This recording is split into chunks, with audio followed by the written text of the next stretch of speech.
Cinema शौकीन सबका स्वागत करता है। आज हम बात करने वाले हैं रेस के बारे में। ये कहानी है 50 लड़कियों की जिन्हें एक जगह पे कैद करके रखा गया है। उन सबको निकाला जाता है और तब तक लड़वाया जाता है जब तक एक की जान नहीं चली जाए। और ये सब कुछ होता है कुछ अमीर लोगों के एंटरटेनमेंट के लिए। कहानी की शुरुआत होती है और हमारे सामने एक रेस्टोरेंट का दृश्य आता है। यहाँ पर हम एक लड़की को देखते हैं जिसका नाम है जैमी। उसके सामने एक लड़का बैठा है जिसका नाम है एडम। ये दोनों पहली बार डेट पे आए हैं और एक दूसरे से बात कर रहे हैं। एडम जैमी से पूछता है कि वो क्या करती है और उसे सबसे ज्यादा क्या पसंद है। जैमी बताती है कि वो एक किक बॉक्सर है और वो इस काम में बहुत अच्छी है और उसे मजा भी आता है। फिर एडम भी उसे अपने बारे में बताता है। ये दोनों एक दूसरे के बारे में ऐसे ही बातें करते रहते हैं। दोनों एक दूसरे को पसंद आ जाते हैं। थोड़ी देर के बाद ये लोग जैसे ही बाहर आते हैं, इन दोनों की नजदीकियां बढ़ने लगती है और अंत में ये दोनों इंटीमेट होते हैं। इन दोनों ने अच्छा समय एक साथ बिताया है। इंटीमेट होने के बाद जैमी चली आती है अपने घर पे। घर आते ही वो अपनी दोस्त को सारी बातें बताती है कि आज उसके साथ क्या हुआ और वो किससे मिल करके आ रही। बात करने के बाद वो चली जाती है नहाने के लिए। जब वो बाथटब के अंदर होती है तभी हम लोग एक आदमी को देखते हैं जिसके चेहरे पर मास्क लगा हुआ है। वो जैमी के घर के अंदर दाखिल होता है और पहुंच जाता है उसके बाथरूम। जैसे ही जैमी उसे देखती है वो उसे बेहोश कर देता है। बहुत देर के बाद जैमी की आंख खुलती है तब वो अपने आप को पाती है एक कमरे में। यहाँ पर लाल रोशनी है। उसे समझ में नहीं आता कि वो यहाँ तक कैसे आई। वो पूरे कमरे में देख करके परेशान होने लगती है। जब वो ऊपर देखती है तब उसे नजर आते हैं बहुत सारे कैमरे। उसे समझ में नहीं आ रहा कि वो यहाँ पे आखिर क्या कर रही है। तब वो भागना शुरू कर देती है। थोड़ी दूर भाग के आने के बाद वो देखती है कि उसके सामने एक लड़की खड़ी है। तब जैमी और भी ज्यादा डर जाती है और कहती है कि मेरे पास मत आना। वो उससे पूछती है कि तुम्हारा नाम क्या है। वो लड़की बताती है कि मेरा नाम सबरीना है। तुम्हारा नाम क्या है। जब उसे पता लगता है कि इसका नाम जैमी है, सबरीना कहती है कि मैं भी तुम्हारी तरह यहाँ पर एक कैदी हूँ। अगर तुम चाहो तो हम दोनों यहाँ से भाग सकते हैं। जैमी मान जाती है। ये दोनों भागना शुरू कर देते हैं। बहुत देर भागने के बाद ये लोग आते हैं कमरे में। तभी दोनों तरफ से दरवाजे बंद हो जाते हैं। जैमी को समझ में नहीं आता कि ये क्या हो रहा है, मगर सबरीना उसी की तरफ देख रही है। थोड़ी देर के बाद सबरीना जैमी को कहती है कि मुझे माफ करना। इतना कहते ही वो उसे मारना शुरू कर देती है। बहुत देर तक जैमी को समझ में नहीं आता कि ये क्या हो रहा है, मगर एक वक्त के बाद वो भी अपने बचाव में लड़ना शुरू करती है। उसने भी लड़ने की तालीम ली है। अब इन दोनों के बीच घमासान लड़ाई हो रही है। कभी सबरीना जैमी को मार रही है तो कभी जैमी सबरीना को मार रही है। थोड़ी देर के बाद लड़ते हुए जैमी सबरीना से पूछती है कि आखिर तुम मुझे मार क्यों रही हो। तब सबरीना कहती है मुझे अपनी जान बचाने के लिए करना पड़ेगा। आज हम दोनों में से कोई एक ही जिंदा बच सकता है। इतना कहने के बाद वो फिर उसे मारना शुरू कर देती है। तब जैमी भी उसे मारती है, मगर अंत में सबरीना भारी पड़ती है जैमी पे और उसकी जान ले लेती है। जैमी के मरने के बाद सबरीना को बहुत दुख होता है। वो थोड़ी देर तक रोती है, फिर कैमरे की तरफ देख के चिल्लाती है और कहती है कि और कितनी लड़कियों को मुझे मारना पड़ेगा। तभी दूसरी तरफ हम जोसेफ और एलिजाबेथ नाम के एक कपल को देखते हैं।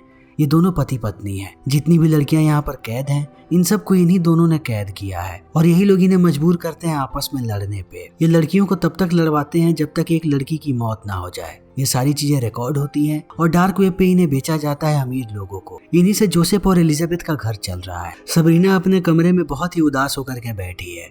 तभी अनाउंसमेंट होना शुरू होता है कि आज के फाइट के बाद कौन कौन लड़कियां जीती हैं और कौन कौन लड़कियां मारी गई। जोसेफ सबको बताता है कि जब भी कोई लड़की यहाँ पर हारती है और उसकी मौत होती है तब बात यहीं पे खत्म नहीं हो जाती। जोसेफ उसके पूरे परिवार को मरवा देता है ताकि कोई भी उस लड़की को ढूंढने ना आए और ना ही कंप्लेन करे।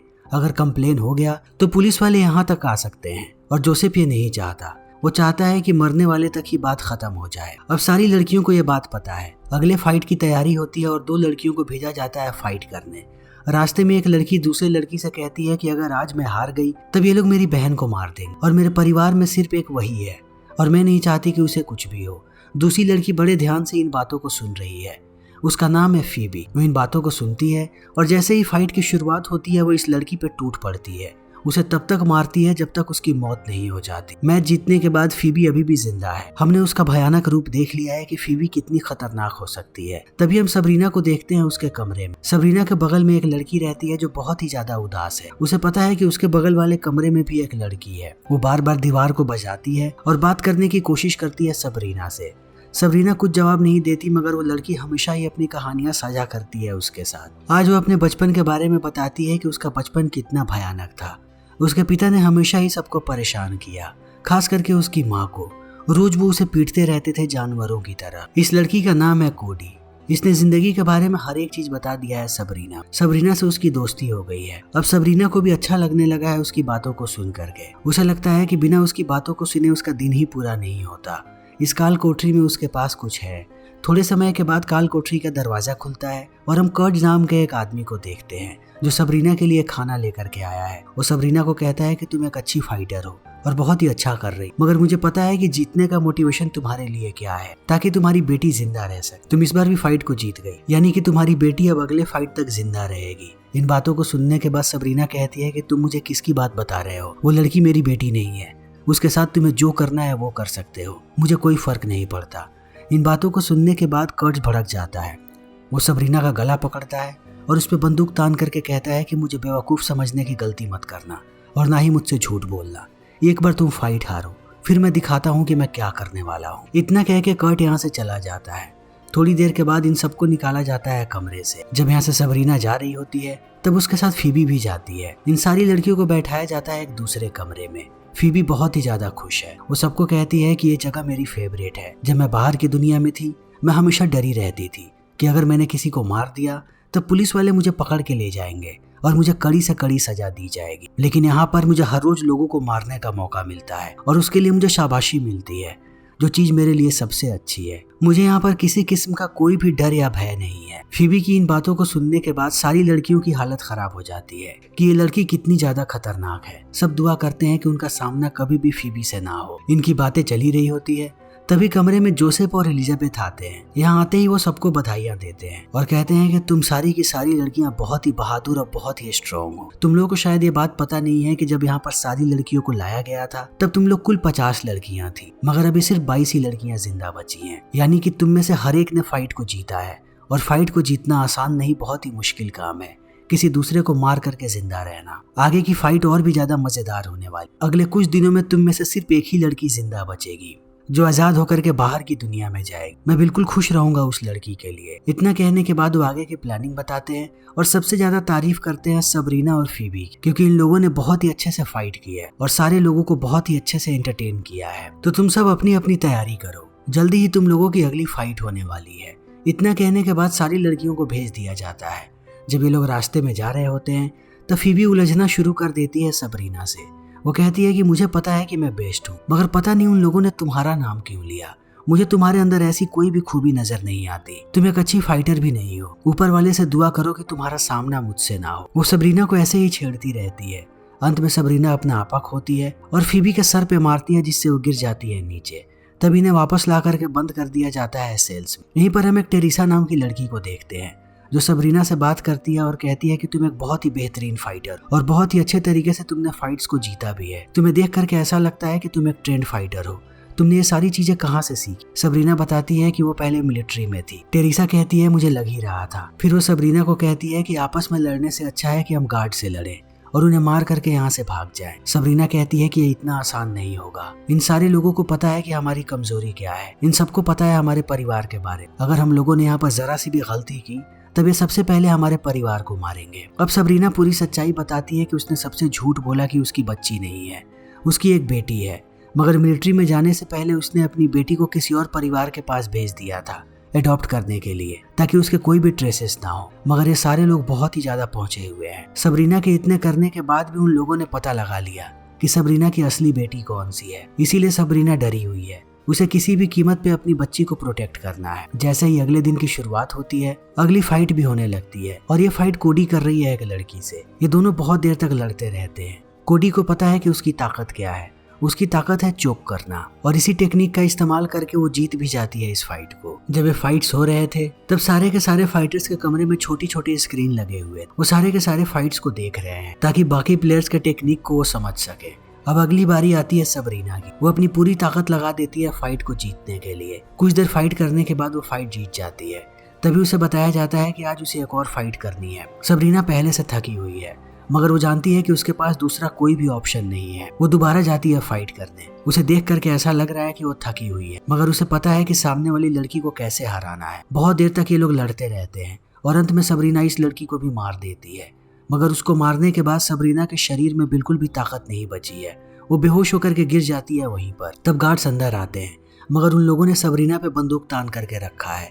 वो 1% का भी रिस्क नहीं लेना चाहते कि सबरीना उन पे हमला कर दे। वो उसे उठा के ले जाते हैं। फिर अगली बारी आती है 2 लड़कियों की, जिन्हें भेजा जाता है फाइट करने के लिए। मगर रिंग में पहुंचने के बाद एक लड़की कहती है कि मैं फाइट नहीं करूंगी। इस चीज को देखने के बाद कर्ट भड़क जाता है। वो तुरंत इत्तला करता है एलिजाबेथ को इस बारे में। एलिजाबेथ कहती है कि मैं आ रही हूँ। वो उस लड़की के सामने जाती है और कहती है कि ये फाइट सिर्फ तुम्हारी नहीं है, ये फाइट तुम्हारे परिवार की भी है। अगर तुमने यहाँ पे मना किया या फिर तुम हारी, तब तुम्हारा सारा का सारा परिवार भी मारा जाएगा।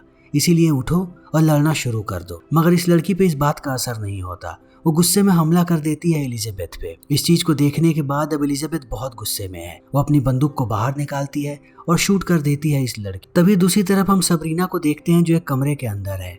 उसका उपचार चल रहा है, मगर उसके अगल बगल अभी कोई भी नहीं है। वो उठ के बैठती है और चारों तरफ देखती है। तभी उसे कुछ चाकू नजर आते हैं। वो बढ़ने लगती है चाकू की तरफ, मगर वो चाकू उठाती उससे पहले गार्ड्स अंदर आकर के उसे गिरा देते हैं नीचे। फिर वापस ला करके छोड़ देते हैं उसके सेल। यहाँ आने के बाद सबरीना बात करने की कोशिश करती है कोडी और टेरेसा से, क्योंकि वही दोनों उसके पड़ोसी हैं। बहुत बार आवाज लगाने के बाद वो समझ जाती है कि शायद आज उन दोनों की ही फाइट है, और उन दोनों की ही फाइट होती है। वो दोनों के दोनों रिंग में हैं। ये दोनों भी अच्छे दोस्त बन चुके हैं जो एक दूसरे को नहीं मारना चाहते। रिंग के अंदर ये लोग प्लानिंग करते रहते हैं और अंत में प्लान बनता है कि ये दोनों एक दूसरे को नकली तौर पे मारेंगे और मरने का भी नाटक नकली करेंगे। इस तरीके से ये लोग जिंदा बच सकते हैं। इनकी लड़ाई की शुरुआत हो जाती है। बहुत देर तक ये लोग नकली तरीके से लड़ते रहते हैं। तभी टेरेसा कोडी का हाथ लेकर के अपने गले पे रख लेती है और कहती है मेरा गला दबाने का नाटक करो। कोडी ऐसे ही नाटक करती रहती है। थोड़ी देर के बाद कोडी को एहसास होता है कि इन चीजों को वो लोग पकड़ सकते हैं और फिर वो कहीं दोनों को ना मार दे। तब कोडी सच में टेरेसा का गला दबाने लगती है और अंत में मर जाती है टेरेसा। तब कोडी को बहुत दुख होता है कि उसने अपने दोस्त को मार दिया। मगर यहीं पे लड़ाई आज कोडी की खत्म नहीं हो रही।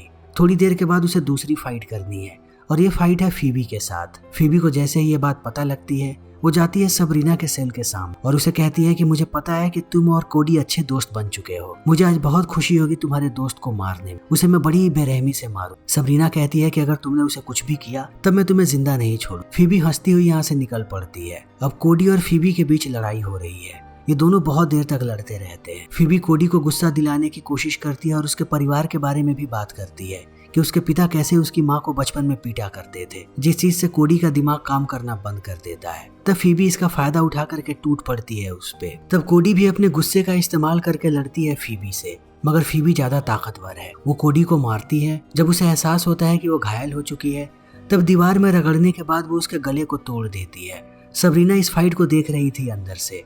उसे लगता है कि फीबी ने बहुत ही गलत तरीके से मारा है कोडी को। वो चिल्ला करके कहती है कि मुझे फाइट करनी है फीबी से।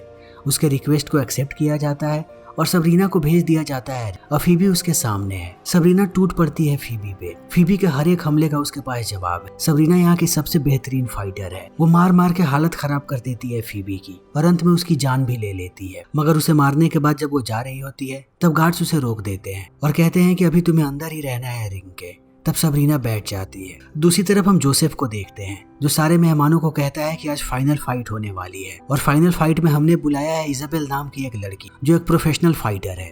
आज से पहले यहाँ पर किसी प्रोफेशनल फाइटर ने फाइट नहीं किया। सबरीना के सामने अब इजाबेल आती है रिंग। इजाबेल जैसे जैसे आगे बढ़ती है, सबरीना उसे कहती है कि तुम यहाँ पर नहीं लगती हो। तुम्हें पता है कि तुम्हें यहाँ पर क्यों लाया गया है? इजाबेल कहती है लड़ने के लिए। सबरीना कहती है कि तुम्हें किडनैप करके यहाँ पर लाया गया है और अगर तुमने इस फाइट को नहीं किया या अगर तुम इस फाइट को हार गई, तब तुम्हारे परिवार को खत्म कर दिया जाएगा।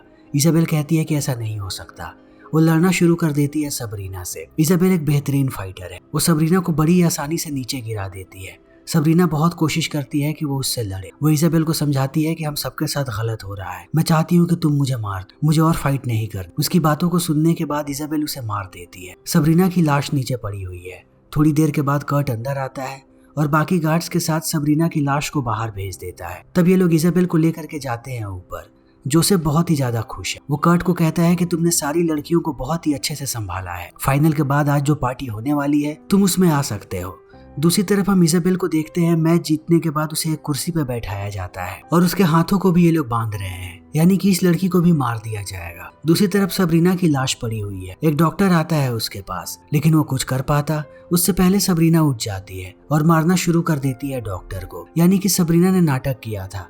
उसने इजाबेल को बताया था कि इजाबेल को क्या करना है। डॉक्टर को मारने के बाद वो चाकू उठाती है और एक एक करके सबको मारना शुरू कर देती है। जो भी उसके रास्ते में आ रहा है सबरीना उसे मौत के घाट उतार दे रही है। सबको मारने के बाद वो ऊपर पहुंचती है इज़ाबेल को बचाने के लिए। उस कमरे के लोगों को भी वो मार देती है और पहुंच जाती है इज़ाबेल को छुड़ाने के लिए। मगर ये बात पता है अब एलिजाबेथ को। एलिजाबेथ आगे बढ़ती है मारने के लिए सबरीना को, लेकिन सबरीना के बजाय वो भाला जाकर के लग जाता है इज़ाबेल। यहीं पर इज़ाबेल की मौत हो जाती है। इस चीज को देखने के बाद अब सबरीना बहुत ही ज्यादा गुस्से में है। वो सीधा एक किक मारती है एलिजाबेथ को। एलिजाबेथ नीचे गिरती है रिंग और गिरते ही मर जाती है। अपनी पत्नी को मरा हुआ देखने के बाद अब जोसेफ पागल हो जाता है और दौड़ करके गला पकड़ लेता है सबरीना का।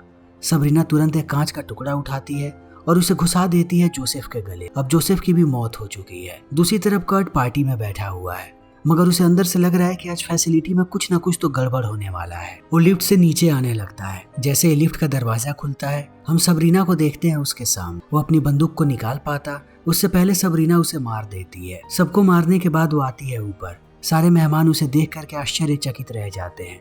सबको लग रहा था कि सबरीना मारी जा चुकी है, मगर वो अभी भी जिंदा है। वो किसी मेहमान को चोट नहीं पहुंचाती और यहाँ से भागना शुरू कर दे। जैसे ही वो दरवाजे के बाहर जाती है हम एडम को देखते हैं। एडम वही आदमी है जिसे हमने फिल्म की शुरुआत में देखा था जैमी के साथ, यानी यही लड़कियों की जानकारी लाता है। पहले उनके साथ डेट पे जाता है, उनके बारे में सारी चीजें पता करता है, फिर अपने आदमियों को बोलता है उन्हें किडनैप करने के लिए। वो निशाना लगाता है सबरीना पे और उसे गोली मार देता है। अब सबरीना नीचे जमीन पे गिरी हुई है, उसकी आखिरी सांसें चल रही है। आखिरी समय में वो हेलुसिनेट करके अपनी बच्ची को देखती है और दम तोड़ देती है। फिर इसी के साथ ये फिल्म यहीं पर खत्म हो जाती है। तो दोस्तों हमारी आज की ये वीडियो यहीं पर खत्म होती है। अगर आपको हमारी ये वीडियो पसंद आई हो तो इसे लाइक करें, शेयर करें और चैनल को सब्सक्राइब करें। Thank you.